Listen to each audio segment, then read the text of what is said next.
मैं इंदौर बोल रहा हूं।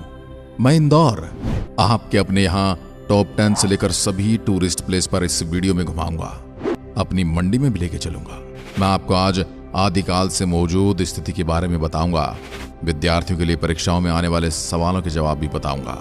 मैं इंदौर महाभारत के उस इतिहास में भी लेकर जाऊंगा जहां मैं बताऊंगा कि मेरे शासकों ने कौरवों का साथ दिया था या पांडवों का, और मालवा के शासकों से लेकर मुगलों और अंग्रेजों के आतंकित कर देने वाले इतिहास से भी आपका परिचय कराऊंगा। मैं इंदौर शहर वो बात भी बताऊंगा कि कैसे इंद्रदेव ने मेरे ही इस धरा पर तपस्या की थी और इसी वजह से मेरा नाम पड़ा इंदौर। मैं इंदौर आपको मेरे शहर की हर एक जानकारी दूंगा, तो जुड़े रहिए मेरे साथ वीडियो के अंत तक। दोस्तों, इंदौर के आदिकाल से लेकर अभी तक की साहसिक यात्रा पर जाने से पहले वीडियो को लाइक कर चैनल को सब्सक्राइब करें और बेल आइकन दबाएं। कमेंट में बताएं किस विषय पर वीडियो चाहिए। सबसे ज्यादा कमेंट वाले विषय पर अगला वीडियो लाएंगे, और इस वीडियो के लिए कई दर्शकों ने कमेंट किया था, जैसे कि आप वीडियो में देख रहे हैं। इसलिए पेश है इंदौर। मैं इंदौर। मैं अपनी रहस्यमय यात्रा की ओर ले चलूं उससे पहले अपनी मौजूदा स्थिति को आपके सामने रखता हूं। मैं इंदौर जिला, मेरे अंदर की आबादी लगभग 33 लाख है। मेरा क्षेत्रफल 3898 वर्ग किलोमीटर है। वहीं मेरे यहाँ की भाषा हिंदी है। कुल 676 गांव में फैला हुआ मेरा क्षेत्र, मेरे क्षेत्र में एक नगर निगम है, 8 नगर परिषद हैं, 10 तहसील हैं, वहीं 4 ब्लॉक हैं। वही मेरे इस पूरे विशाल भूभाग की व्यवस्था कायम रखने के लिए 49 पुलिस थाने हैं। मौजूदा मेरे शहर के 10 प्रसिद्ध टूरिस्ट प्लेस पर जाने से पहले आपको महाभारत काल से अब तक के मेरे शासकों की जानकारी देता हूँ। महाभारत काल में मेरा यह भूभाग मालवा शासकों के अधिकार क्षेत्र में आता था, जिनका शासनकाल लगभग 3100 बीसी से 2500 बीसी तक रहा। दोस्तों, बीसी का अर्थ है बिफोर क्रिस्ट, मतलब कि जो अभी हम अंग्रेजी कैलेंडर 2024 जानते हैं, इसकी शुरुआत की पहले उल्टी गिनती के साल, अर्थात मैं लगभग 5100 साल पुराने अपने इतिहास की जानकारी आपको दे रहा हूं। फिर मेरे यहाँ मौर्य साम्राज्य ने लगभग 322 ईसा पूर्व से 185 ईसा पूर्व तक मौर्य और अशोक जैसे महान शासकों ने राज किया। उसके बाद दौर आया गुप्त साम्राज्य का। गुप्त साम्राज्य के शासकों ने मेरे यहाँ लगभग सन 320 से 550 तक शासन किया। फिर दौर आया भोजशाला जैसे विशाल मंदिरनुमा पढ़ाई की केंद्र बनाने वाले राजा भोज का। वो परमार वंश के राजा थे। परमार वंश के अलग अलग शासकों ने मेरे यहाँ लगभग 800 से 1300 साल तक राज्य संभाला। उसके बाद उन मराठा साम्राज्य के होलकर वंश ने मेरे यहाँ दस्तक दी, जिन्होंने शुरुआती दौर में मेरे क्षेत्र को व्यापारिक रूप से विकसित किया। होलकर वंश के प्रमुख शासन थे मल्हार राव होलकर और अहिल्याबाई होलकर। इनका शासन लगभग 1720 से लेकर 1820 तक रहा। इसके बाद धीरे धीरे मुझे गुलामी के दिन देखने पड़े और अंग्रेजों का अधिकार हो गया। फिर मुझे ब्रिटिश राज के अंदर रहना पड़ा।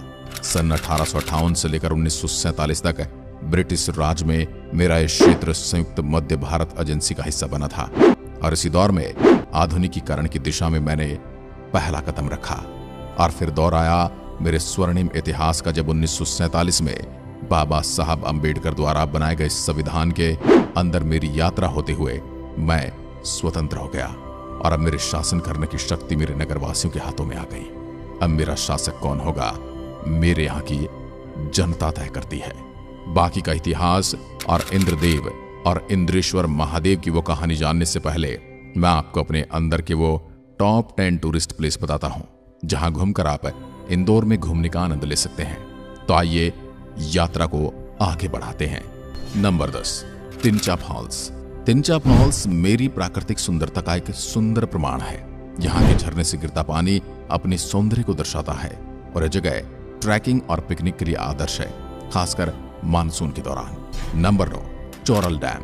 चोरल डैम आराम और सुकून की तलाश में आने वाले पर्यटकों के लिए एक पसंदीदा स्थान है। इसके अंदर सुंदर पानी और शांत वातावरण में बोटिंग का आनंद उठाया जा सकता है। नंबर 8, छप्पन दुकान। छप्पन दुकान मेरी खानपान की संस्कृति का एक जीवंत प्रमाण है, जहां 56 दुकानों पर विभिन्न प्रकार के स्वादिष्ट व्यंजन मिलते हैं। यहाँ का खाना पर्यटकों को बार बार अपनी ओर खींचता है। नंबर 7, अन्नपूर्णा मंदिर। अन्नपूर्णा मंदिर धार्मिक आस्था का केंद्र है, जहां देवी अन्नपूर्णा की भक्ति में दिन भर श्रद्धालु आते रहते हैं। यहाँ की शांति और भक्ति भाव मन को मोहित करने वाला है। नंबर 6, पाताल पानी वाटरफॉल्स। पाताल पानी मेरे अद्वितीय प्राकृतिक स्थलों में से एक है। यह वाटरफॉल्स अपनी ऊंचाई और सौंदर्य के लिए प्रसिद्ध है और यहाँ का दृश्य प्रकृति प्रेमियों को खूब भाता है। Number 5, central museum of Indore. Central museum मेरी संस्कृति और इतिहास के खजाने को अपने में समेटे हुए है। यहाँ पर प्राचीन मूर्तियां और ऐतिहासिक अवशेष आपको मेरे गौरवशाली अतीत से रूबरू कराते हैं।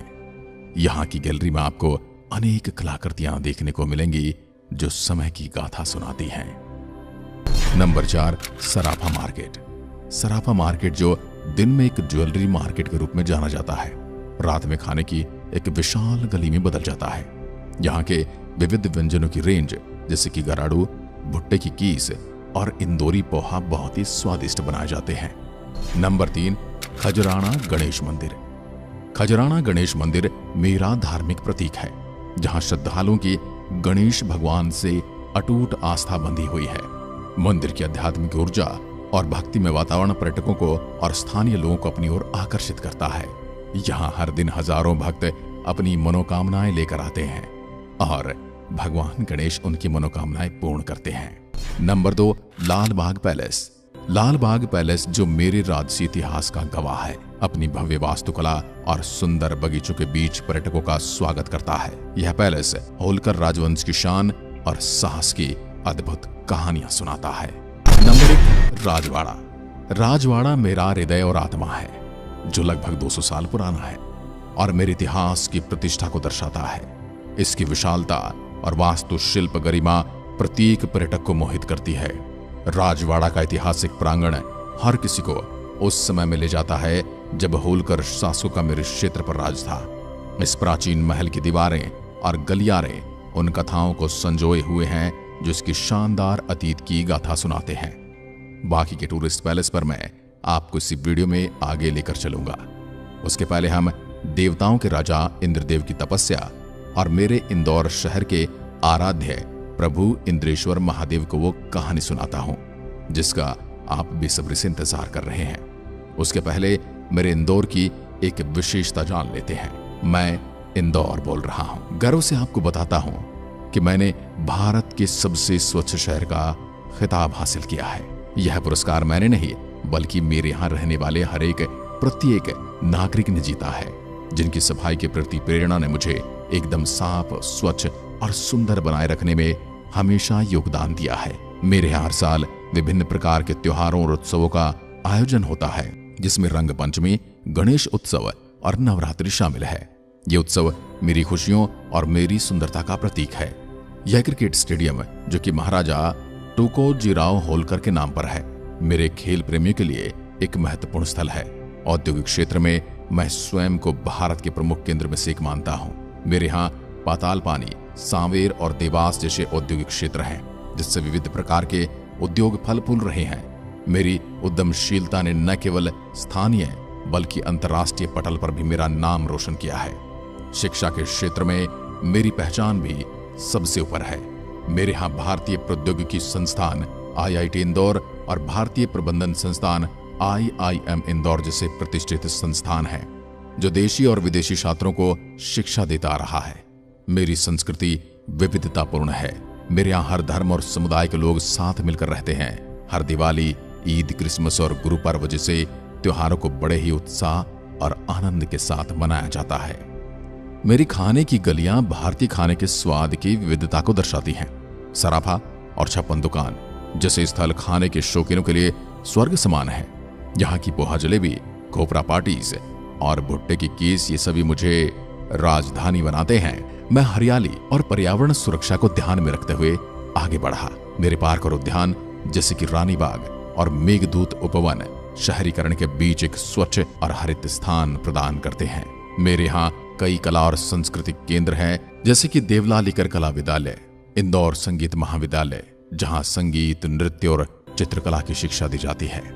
मेरे यहाँ कई हाईटेक पार्क और स्टार्टअप इनक्यूबेटर्स हैं, जो इन तकनीकी कंपनियों और उद्यमों को समर्थन प्रदान करता है। मेरा आतिथ्य उद्योग भी बड़ा समृद्ध है। मेरे यहाँ विभिन्न लग्जरी होटल हैं, जो देशी और विदेशी पर्यटकों को आकर्षित करते हैं। इन होटलों में आपको विश्व स्तरीय सुविधाएं और गर्म जोशी से स्वागत मिलेगा। इंद्रेश्वर महादेव और देवताओं के राजा इंद्र की वो बात एक समय की बात है जब देवराज इंद्र को अपने पापों का प्रायश्चित करने के लिए एक पवित्र स्थान की तलाश थी। उन्होंने अपनी तपस्या के लिए मेरे इस स्थान का चयन किया जो कि नर्मदा नदी के पवित्र तट पर स्थित है। इंद्रदेव ने यहां आकर कठोर तपस्या की और अपने पापों का निवारण किया। इसी तपस्या के कारण मेरा नाम इंदौर पड़ा, जो कि इंद्र का और या इंद्र का शहर के रूप में जाना जाता है। इंद्रदेव की तपस्या के स्थल पर एक शिवलिंग की स्थापना की गई जिसे इंद्रेश्वर महादेव के नाम से जाना जाता है। ये मान्यता है इंद्रेश्वर महादेव वह दिव्य शक्ति है जिसने इंद्र की तपस्या को सफल बनाया और उन्हें उनके पापों से मुक्ति दिलाई।